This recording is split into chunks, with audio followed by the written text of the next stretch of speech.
Imagine walking into your own home and finding a note that says, "I know what you did." No fingerprints. No witnesses.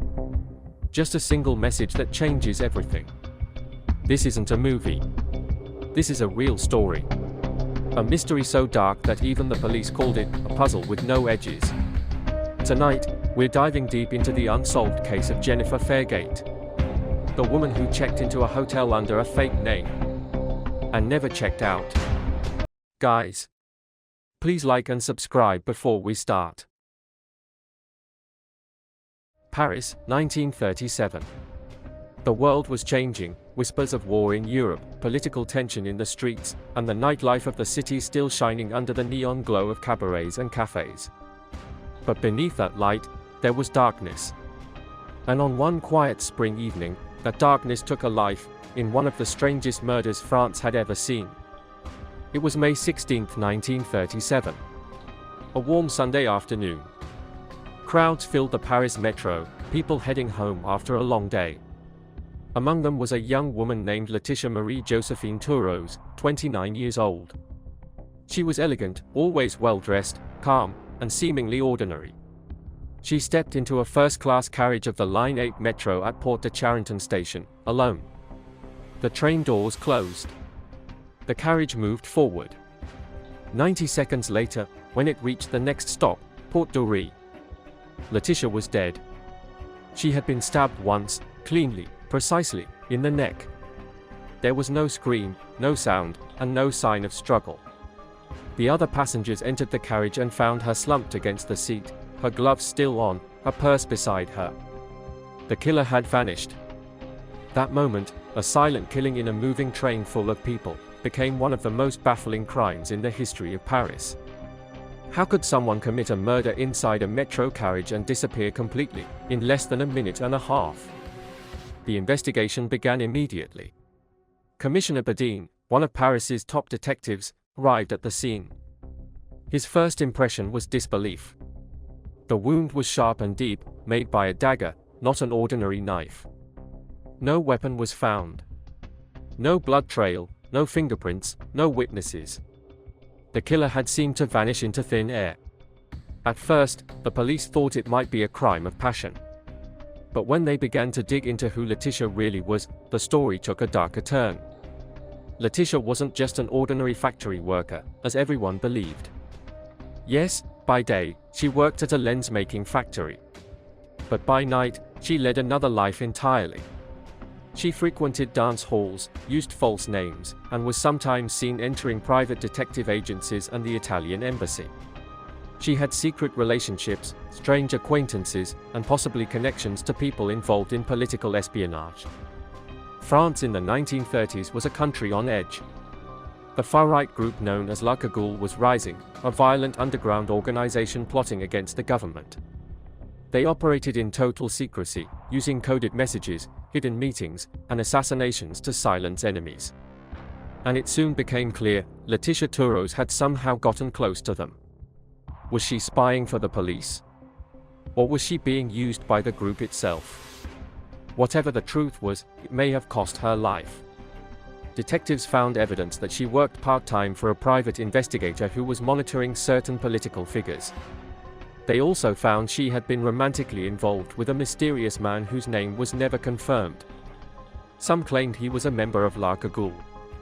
Others said he worked for the Italian government, which at that time supported fascist movements in Europe.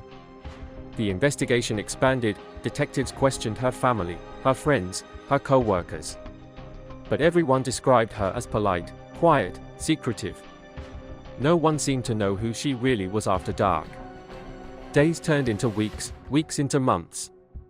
The newspapers couldn't get enough of the story. Paris was obsessed with the mystery of the metro murder. How could a woman be killed so quickly, so silently, in public, with no one seeing a thing? Reporters invented stories. Some claimed she was a spy, others said she was a double agent, or that she had been killed by jealous lovers. Every day brought a new theory.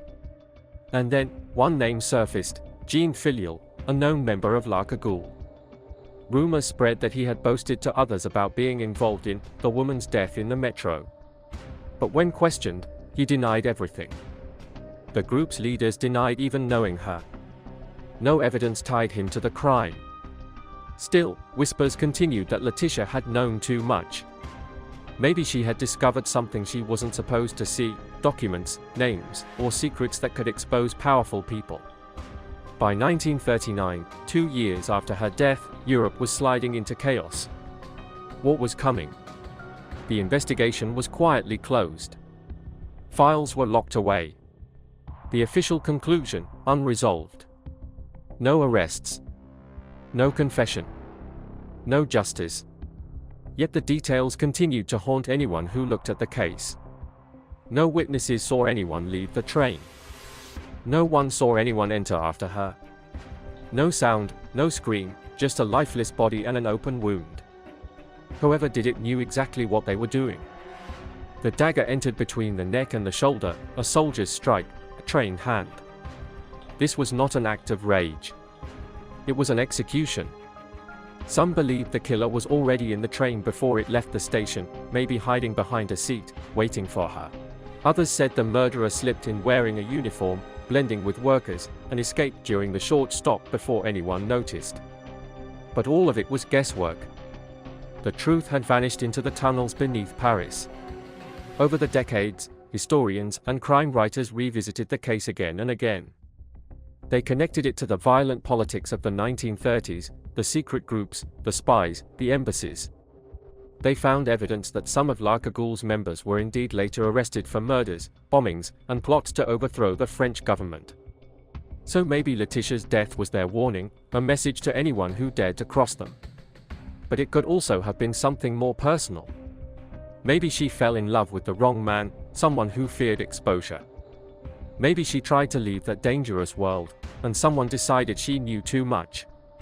The possibilities are endless, and the truth, buried forever. Today, the murder of Laetitia Toureaux remains officially unsolved. 80 years later, people still talk about her, the mysterious woman of the Paris metro. Her story appears in books, documentaries, even theories about pre-war espionage.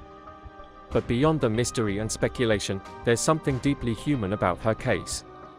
A young woman, living between two worlds, one ordinary, one filled with danger, who lost her life in silence, surrounded by strangers who never even saw the crime happen. Her story reminds us that history isn't always about battles and kings. Sometimes, it's about one person, sitting alone in a train, whose death reveals the darkness that hides in plain sight. To this day, the identity of her killer is unknown. The motive remains uncertain. But the message is timeless. In a world full of secrets, truth can be the most dangerous thing of all. And if you ever ride the Paris metro, late at night, and the carriage is empty and quiet, you might just think of her. The woman who stepped into a train and never stepped out again. If you want some crime to talk about, write it on the comment.